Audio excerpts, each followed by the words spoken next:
Western blots can be a major pain, but a major help is a Ponceau stain. It helps you see if you've got consistent transfer of protein to your membrane.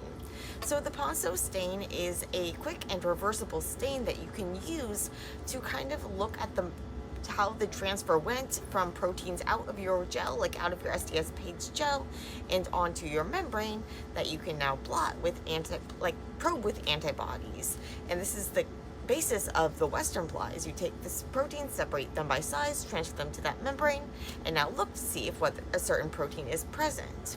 Now, during that transfer step, things may or may not go according to plan, but you can't see anything because, well, the proteins are invisible. It can be helped if you use a pre-stained ladder. Then this will get transferred over to your membrane, and that gives you a visual cue that, well, at least the ladder got transferred. And if the ladder got transferred, then my sample probably did too. But maybe not consistently. So there could be like bubbles. You might see bubbles. That would indicate that there wasn't good transfer there. You wouldn't see those bubbles unless you use some sort of, like Ponceau stained them. And the nice thing about a Ponceau stain is it's fast and reversible. And so basically you just make a solution of Ponceau, so it's like powder, in like 5% acetic acid. So you have to get rid of the waste in one of those hazardous waste containers, which is the only bad thing about this. But you can reuse the stain like over and over and over, and it's really, really fast, and you can wash it off really, really quickly, and it's not going to interfere with downstream things. So you're able to see, okay, well, there was a bubble there. I didn't roll things out well enough when I was doing my rolling. You want to like roll the gel and roll the membrane and all the stuff to try to get out bubbles, but it doesn't always work, so you might have some bubbles. Now, if you have a bubble, that means the protein wasn't going to actually be able to be transferred from your gel to the membrane there. And so then if you run your Western and you don't see a band there, like, is it because there's not the protein you're probing for there, or is it because there was a bubble? And you can see that there was a bubble when you do a Ponceau stain. It also allows you to see kind of like how your gel was oriented. What I like to do is I like to put a ladder on both sides of my gel, a pre-stained ladder. And this way I can kind of, because you get like weird effects, so middle is also good because sometimes you get like smiling effects. But at least with the end, if you have ladders, then you can kind of see what orientation your gel is in, even without doing a stain if you're using a pre-stained ladder.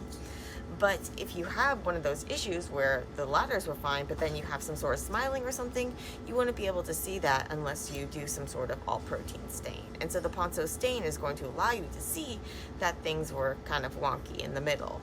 And then when you go to do your probing, or even when you're like cutting the membrane, you'll know, okay, well, I need to avoid that region, or I need to cut it like this, and be kind of creative with my cutting.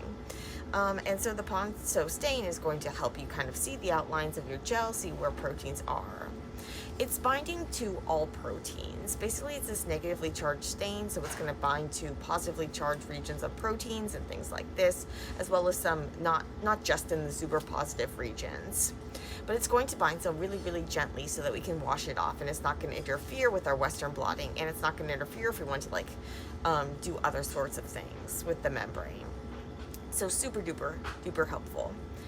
And yeah, so basically you just pour a little on after you do your blot. So you transfer the protein from the gel to the membrane. Then you do like a quick water wash, just like a minute or so. Rinse off all that transfery stuff. And now what you're going to do is just pour a little bit of your stain on, just enough to cover it. Let it rock for about a minute. You can see the protein start showing up right away. Then when you want to, well, it also kind of gets on the background and stuff, and so you then do water to kind of rinse away that background, and you should be left with distinct bands for different proteins. And then if you were to let it go in water, it would take a while to destain with just water, but when you add like TBST, so your wash buffer with the detergent in it, it's going to wash away really, really quickly, and now you're ready to go on to your block step before you're probing. And so that block step is where you're going to add this non-specific protein, something like BSA or like skim milk, or casein. Basically, you want to coat the background membrane so you don't just get the antibody sticking anywhere. You want to make sure you do the Ponceau stain before you do the blocking, though, because basically with blocking, you're coating your membrane with protein.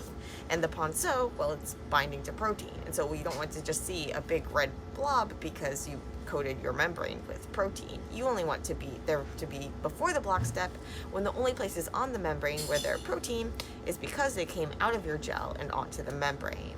So you should see bands representing your proteins. And so a lot of times when you're doing a Western, it's some sort of like unpurified mixture, some sort of maybe cells in different conditions or that sort of thing. And so maybe you're going to see like not distinct bands, but kind of more like a lot of bands, because there's a lot of proteins in that like cell lysate or whatever. But what you would want to see if you were trying to load equal amounts, so I wasn't trying to load equal amounts, but if I was, I should see that the overall level of the staining and all the different lanes should be consistent if you were trying to have loaded the same amount of protein.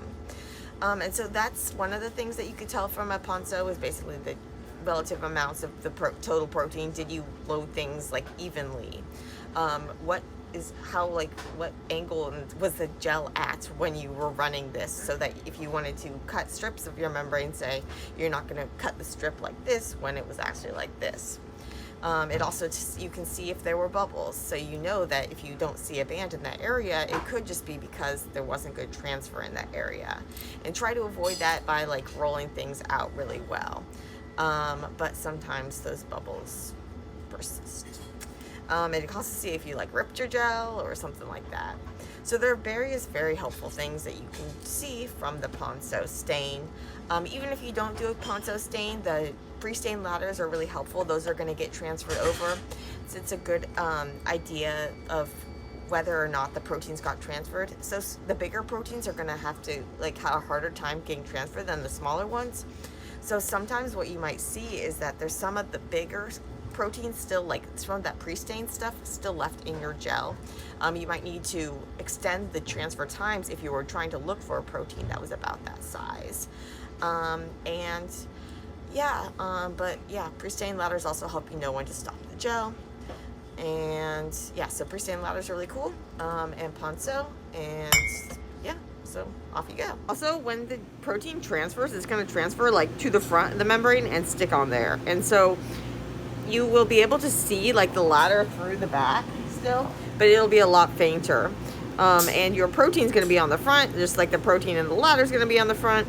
Bottom line, make sure that front or that like top is on the top, and so you're pouring your stain on top of there, and you're doing your probing and stuff on top of there too. Just make sure you don't like flip things over, or you're not going to see nice strong bands. Now it's like nothing ever happened.